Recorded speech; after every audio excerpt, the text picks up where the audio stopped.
News है आपके screen पर दोस्तों हिंदुस्तान टाइम्स से। और हिंदुस्तान टाइम्स का जो न्यूज़ है इसको हम देखते हैं। न्यूज़ क्या है? 65 plus can now register for organ transplant as government alters norm. यानी कि राष्ट्रीय अंग प्रत्यारोपण से संबंधित कुछ दिशा निर्देश है। ठीक है, क्या है इसको और भी हम समझते हैं। न्यूज़ है, the upper age limit has been removed as people are now living longer, said a senior functionary from the health ministry who are not to be named. तो नाम ना बताने के शर्त पर जो है स्वास्थ्य एवं परिवार कल्याण मंत्रालय के द्वारा एक बात पता चली है और वो ये कही गई है कि अब 65 वर्ष से अधिक आयु के लोग जो हैं वो प्रत्यारोपण के लिए मृत दाताओं के अंग जो है प्राप्त कर सकते हैं। पहले क्या था? पहले तो ऐसा था कि अगर आपकी उम्र 65 साल से ऊपर हो गई है और आपके कोई बॉडी के ऑर्गन जो है वो खराब हो चुके हैं, ठीक है ना, ठीक है ना, ठीक है ना, सभी को गुड मॉर्निंग है, सभी को गुड मॉर्निंग, जय हिंद, है ना, सभी को good morning. Air force lover Sintu Kumar, Chandni Patel. और फटाफट क्लासेस के लिंक को अपने सारे मित्रों के साथ एक बार शेयर भी कर दीजिए, ठीक है। तो न्यू पहले होता क्या था कि पहले मान लीजिए कि कोई व्यक्ति है जिसकी उम्र जो है वो 65 साल से ऊपर जो है वो हो चुकी है ना। लेकिन होता क्या था कि अगर मान लीजिए उसकी बॉडी के पार्ट्स खराब हो गए और उसको लगे कि मुझे ट्रांसप्लांट करना, जैसे किडनी ट्रांसप्लांट हो गया, लीवर ट्रांसप्लांट हो गया, तो उसको ऑर्गन्स नहीं मिलते थे, है ना। लेकिन अब इस पे जो है वो कानून में थोड़ा सा परिवर्तन किया गया है और कानून में परिवर्तन करके ये भी कहा गया है कि भाई पा सकते, जैसे क्या क्या ट्रांसप्लांट होता था, क्या क्या आप ऑर्गन डोनेट कर सकते थे। तो सबसे ज्यादा जो डोनेट होता है ना, अच्छा आपने कोई बॉडी पार्ट डोनेट किया है कि नहीं किया है ना? नहीं किया, कर दीजिए। जैसे कि मैंने अपनी आंखें जो है वो दान कर दी है ना। मैं आपको बता दे रहा हूँ, मेरी आंखें जो है वो दान है, ठीक है। यानी कि मेरे मृत्यु के बाद जो है वो शंकर नेत्रालय को मैंने अपनी आंखें जो है वो दान कर रखी है। तो वो मेरी आंखों को लेकर चले जाएंगे अगर मेरी फैमिली जो है वो सूचित कर दे कि अब ये निकल लिए हैं, ठीक है। तो सबसे ज्यादा जो दान होती है वो होती है 90। और मैं बता दे रहा हूँ, मैं अपने आंखें जो है वो 2010 में ही दान कर चुका हूँ, ठीक है। यानी कि आज से 12 साल पहले ही। तो आप भी अपने बॉडी पार्ट्स को जरूर दान करें कि आपके जाने के बाद भी जो है वो आपकी बॉडी के जो पार्ट्स हैं वो एक नए जीवन को जो है किसी को जीवन दे सके। तो 99% जो है वो लोग आई दान करते हैं, ठीक है ना। 98% लोग जो है वो किडनी दान करते हैं, 86% लोग जो है वो हार्ट को दान करते हैं, 68% लोग लीवर को दान करते हैं, ठीक है ना, ठीक है। इसके अलावा 33% लोग जो है वो लंग्स को दान करते हैं, 30% लोग जो है वो स्किन दान करते हैं, 17% लोग जो है वो बोन्स को दान करते हैं, 15% लोग इंटेस्टाइन, और 11% लोग पेंक्रियास, और 9% लोग जो है वो, ठीक है ना। तो ठीक है ना, ये आपको देखने को मिल रहा है। चलिए इस पर हम बात करते हैं, सभी चीज को समझते हैं। अब मानव अंग प्रत्यारोपण अधिनियम 1994, जिसमें मानव अंगों को अलग करने और उनके भंडारण के लिए विभिन्न नियम जो है वो निर्धारित किए गए थे, और मानव के व्यावसायिक उपयोग पर रोक लगाने के लिए जो है वो चिकित्सीय उपयोग हेतु मानव अंगों के प्रत्यारोपण को विनियमित करता है। अब इसमें हुआ क्या? तो इसमें जो नई नई बातें हुई हैं, जो नई दिशा निर्देश आई हैं, जो गाइडलाइन है, उसमें उम्र सीमा जो है वो हटा दी गई है। यानी कि अधिक अवधि तक के जीवन के उद्देश्य से ऊपरी आयु सीमा को जो है वो क्या कर दिया, आयु सीमा को जो है वो क्या कर दिया गया है, हटा दिया गया है। पहले क्या होता था? National organ and tissue transplant organisation, जिसको कि आप नोटो के नाम से जानते हो, NOTTO। कौन? NOTTO के नाम से जिसको आप जानते हो, है ना। तो ये एक दिशा निर्देश था जिसके अनुसार ये कहा गया था कि 65 वर्ष से अधिक आयु के अंतिम चरण के जो भी आपके अंग है वो विफलता रोगी अंग प्राप्त करने के लिए प्रशिक्षण के लिए जो है वो क्या है, आपके प्रतिबंधित है, ठीक है ना। अब इसके अलावा एक चीज और भी बात की गई है। क्या बात की गई है? The tweaks in policy, upper limit change, the centre has removed the upper age limit as life expectancy has increase and 65 year old is no longer consider a very old patient. अब ये कहा गया कि देखो भैया, अब हो क्या रहा है कि लोगों का जो जीवन है ना, पहले ये माना जाता है 65 साल। देखिए एक चीज आपने ध्यान दिया, पहले होता क्या था कि 60 साल पे व्यक्ति, पहले क्या अभी भी 60 साल पे कहा जाता था कि इनको रिटायर कर दीजिए, सठिया गया। लेकिन जो एक नई रिपोर्ट आई है ना, उस रिपोर्ट में ये कहा जा रहा है कि 65-70 साल पे भी आदमी जो है वो हेल्दी है और उसको बूढ़ा नहीं माना जाएगा, है ना। यानी कि दिल तो बच्चा है जी, है ना। यानी कि एक फिल्म और आई थी ना, बुढ़ा होगा तेरा बाप, ठीक है। तो कुल मिलाकर जो रिपोर्ट आई है इस कौन सी, national organ tissue transplant organisation, ठीक है ना, उसने ये कहा है कि भैया 65-69 साल के आदमी को जो है ना वो क्या है, बूढ़ा नहीं माना जाएगा, ठीक है। तो सबसे बड़ी ये चीज की है कि देखो भैया ये वेरी ओल्ड पेशेंट नहीं माना जाएगा। इसके अलावा एक चीज और भी कहा गया है, क्या कहा गया है, no domicile requirement, a citizen can now register for organ donation in any state, previous requirements of registering in the state domicile has been removed, है ना। तो डोमिसाइल या अधिवास की कोई आवश्यकता नहीं है, यानी कि स्वास्थ्य एवं परिवार कल्याण मंत्रालय ने कहा है कि देखो भैया, अगर आपको अंग प्राप्त करना है तो भारत में एक ही चीज चल रहा है, वन नेशन वन पॉलिसी, है। तो वन नेशन वन पॉलिसी की जब बात भारत में चल रही है तो इसका मतलब कि यूपी वाला ये नहीं कहेगा एमपी वाले से, भैया तुम एमपी वाले हो, तुम यूपी वाले हो, सब क्या कहेंगे, वी आर इंडियंस, हम भारतीय हैं। तो वन नेशन में वन पॉलिसी चलाया जाए। तो स्वास्थ्य एवं परिवार कल्याण मंत्रालय ने कहा है कि भारत के किसी भी राज्य का व्यक्ति किसी दूसरे राज्य से भी अगर उसको बॉडी पार्ट्स मिल रहे हैं तो वो क्या कर सकता है, ले सकता है, ठीक है ना। तो अब ये नहीं कि उसको क्या चाहिए, डोमिसाइल चाहिए, डोमिसाइल की कोई रिक्वायरमेंट नहीं है, अधिवास की कोई रिक्वायरमेंट नहीं है। वो क्या कर सकता है कि वन नेशन वन पॉलिसी के तहत किसी विशेष राज्य से अंग जो है वो प्राप्त कर सकता है और पंजीकरण के लिए कोई डोमिसाइल की आवश्यकता नहीं है ना। यानी कि अगर किसी व्यक्ति को, मान लीजिए उत्तर प्रदेश में कोई व्यक्ति बैठा हुआ है और उसको क्या चाहिए, लीवर चाहिए, और उसका लीवर जो है वो तमिलनाडु के किसी व्यक्ति से जो है वो मिल रहा है, तो वो यूपी वाला सीधे लीवर के लिए तमिलनाडु वाले से जो है वो क्या कर सकता है, बात कर सकता है, ठीक है, और वहां जाके सर्जरी करा सकता है। दूसरा चीज, रजिस्ट्रेशन के लिए कोई फीस नहीं लगेगा, no registration fees. The centre has asked state government to stop taking fees to registered a patient for a organ transplant.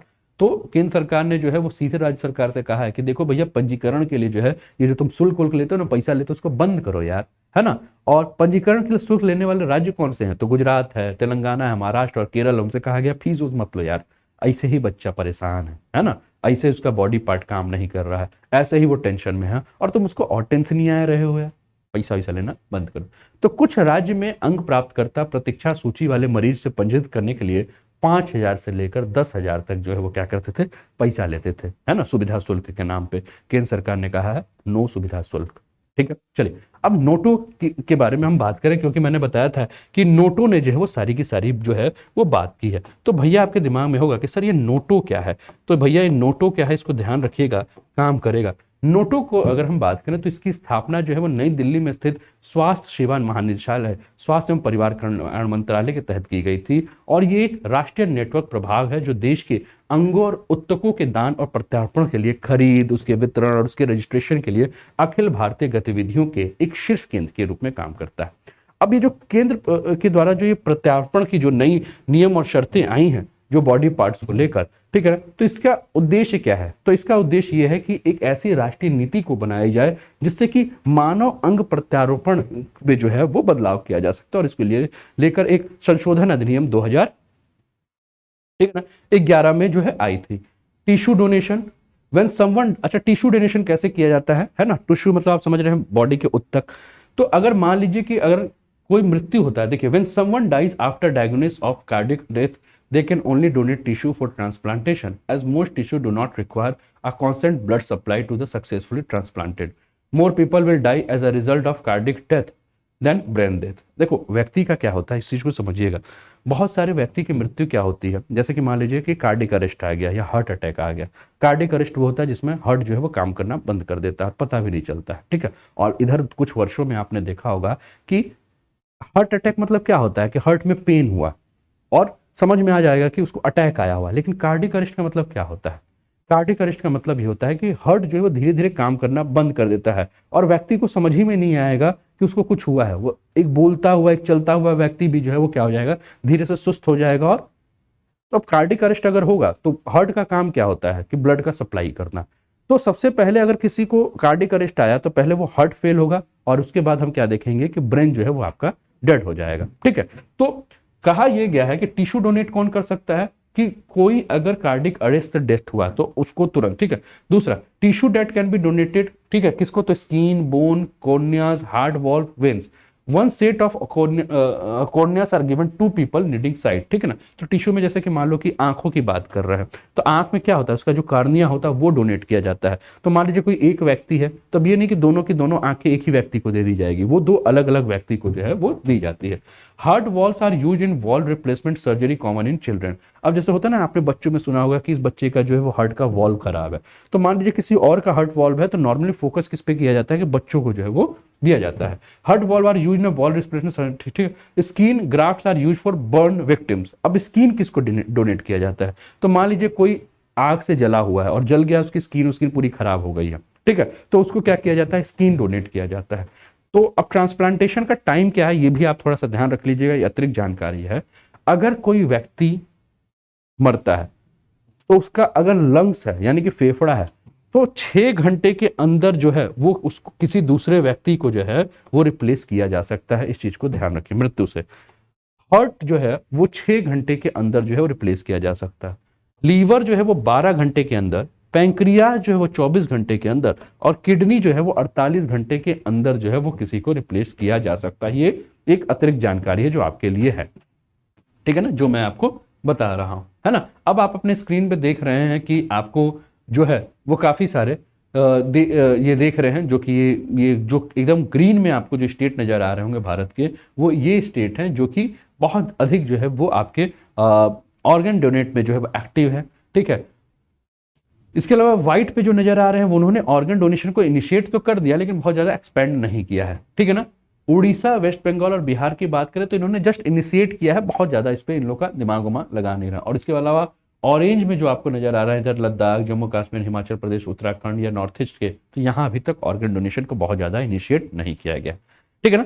तो अब देखिए, फिर से मैंने बात किया ना कि वन नेशन वन पॉलिसी की बात कर रहा है, तो वर्तमान में विभिन्न राज्यों में जो है वो ऑर्गन डोनेशन के लिए अगर हम बात करें तो अलग अलग जो है वो क्या है, आपके नियम कानून है। तो केंद्र सरकार ने जो कहा है, कहा कि देखिए भैया, हर राज्य के अलग अलग नियम कानून नहीं रहेंगे, सब जो है सभी राज्य जो है एक मानक और एक मानदंड को जो है वो पालन करें और इसको फॉलो करें। लेकिन फिर एक दिमाग में प्रश्न आता है, आप कहोगे सर अगर इंडियन कॉन्स्टिट्यूशन के हिसाब से अगर हम बात करें, तो आप ही ने इंडियन पॉलिटी में जो है वो 3 प्रकार की जो है वो अनुसूची जो है वो 3 प्रकार की जो है वो सूचियां पढ़ा है, केंद्र सूची, राज्य सूची और समवर्ती सूची। और उसी में आपने बताया है कि स्वास्थ्य जो है, हेल्थ जो है वो राज्य का विषय है।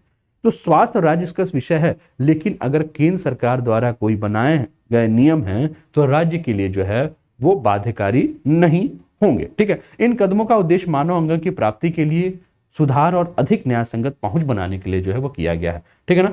ठीक है, इससे क्या होगा कि ज्यादा से ज्यादा लोग जो है वो 100 दान के प्रति जो है वो एक्टिव होंगे। और भारत में अगर हम बात करें तो भारत में 100 दान या अंग प्रत्यारोपण का जो हिस्सा है वो नगण्य है, ठीक है ना। भारत में अगर हम बात करें तो अंग के प्रत्यारोपण के मामले में भारत जो है वो विश्व का तीसरा नंबर है। वर्ष 2022 में सभी प्रत्यारोपण में मृतक दाताओं के लगभग 17.8% जो हिस्से थे, और 2013 से लेकर अगर हम बात करें 2022 तक, तो 2013 में टोटल जो 100 डोनेट हुए थे वो मात्र 837 थे। वही 2022 में अगर हम देखें तो 2765 लोगों का जो है वो 100 दान हुआ था।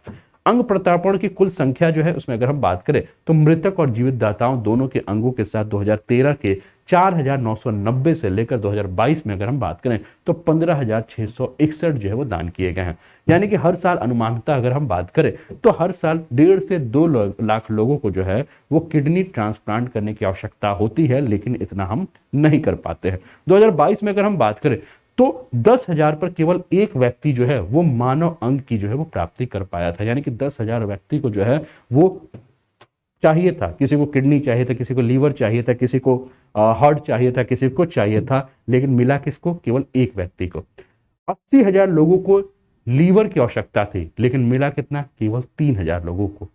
ये आंकड़ा 2022 का है। यानी कि 80,000 लोगों की मृत्यु इसलिए हो जा रही थी, मतलब 80,000 में मात्र 3,000 लोग इसलिए बचाए गए क्योंकि उनको लीवर मिल चुका था, लेकिन 77,000 लोग की मृत्यु इसलिए हो गई क्योंकि उनको लीवर नहीं मिल पाया था। इसके अलावा अगर हम बात करें तो 2022 में एक और आंकड़ा आया था कि 10,000 लोगों को जो है वो हार्ट की आवश्यकता थी, लेकिन मिला मात्र 250 लोगों को। तो इसलिए आवश्यकता किस चीज की, आवश्यकता है कि लोगों को जागरूक किया जाए कि आपकी मृत्यु के बाद भी आप किसी को एक नया जीवन दे सकें। आपकी आंखें जो है आपके जाने के बाद भी एक किसी और के लिए जो है एक सुंदर दुनिया दिखा सके, आपके हार्ट जो हैं वो आपके जाने के बाद भी किसी और के सीने में जो है वो धड़क सके, आपके फेफड़े जो हैं वो आपके जाने के बाद भी किसी और के लिए सांसें ले सकें, है ना। यानी कि कोशिश कीजिए ये कि आपके जाने के बाद भी आप जीवित रहें, किसी और के लिए जो है आप जीवन को सुंदर बना सकते हैं। और आप समझिए कि आपकी 2 आंखें, फेफड़े, लीवर, पैंक्रियास, किडनी, हार्ट कितने लोगों के जीवन को बचा सकते हैं। तो दोस्तों ये सेशन रहा आपके लिए, कैसा लगा ये सेशन जरूर बताइए, है ना। और नियरली कुछ और भी डाटा है, nearly 5 lakh Indians die every year due to unavailability of organs. हर साल 5 लाख, जिसमें 2 लाख जो है वो किडनी से और 1 लाख जो है वो लीवर के चलते जो है वो होते हैं। कुछ और भी डाटा है आपको देखने को मिल रहा है, इस डाटा को भी अगर आप ध्यान से देखिए तो किडनी में नीड पर ईयर 1,75,000 की आवश्यकता होती है, मात्र 5,000 मिलता है। हार्ट जो है वो 50,000 लोगों को जो है इसकी आवश्यकता होती है, ठीक है ना, और मिलता कितना है 30 को। लीवर की अगर हम बात करें तो 50,000 लोगों की आवश्यकता होती है, मिलता कितना है केवल 700 लोगों को। कॉर्निया की बात करें तो 1 लाख लोगों की आवश्यकता है, मिलता कितना केवल 25,000 लोगों को। ये आंकड़े आपको देखने को मिल रहे हैं। तो ये रहा दोस्तों आज का सेशन, कैसा लगा जरूर बताएं। और आपके लिए दोस्तों अनअकैडमी 16 तारीख से 21 तारीख तक अगर हम बात करें तो एक ऑफर लेकर आया है। अनूप 10 कोड का अगर आप यूज करते हैं तो आपको ऑफ मिल जाएगा, 20% ऑफ है दोस्तों बीपीएससी के फीस पर। इस कोड के माध्यम से कोशिश कीजिएगा कि रिन्यू अगर कर रहे हो तो नए मोबाइल नंबर और नए ईमेल आईडी का ही प्रयोग कीजिएगा। इसके अलावा अगर आप यूपीपीएससी की तैयारी कर रहे हैं तो यहाँ भी 16 तारीख से 21 तारीख के बीच में अगर आप सब्सक्रिप्शन लेते हैं और अनूप 10 कोड का यूज करते हैं तो आपके फी में जो है आपको 20% ऑफ मिलेगा, ठीक है। तो चलिए फिर मिलते हैं नेक्स्ट सेशन में, तब तक अपना ध्यान रखिए, स्वस्थ रहिए, मस्त रहिए, तंदुरुस्त रहिए, हंसते खेलते मुस्कुराते हुए जीवन का आनंद लीजिए, सकारात्मक ऊर्जा से परिपूर्ण रहिए, अच्छा सोचिए, अच्छा बनिए और जीवन को अच्छा बनाइए। जय हिंद।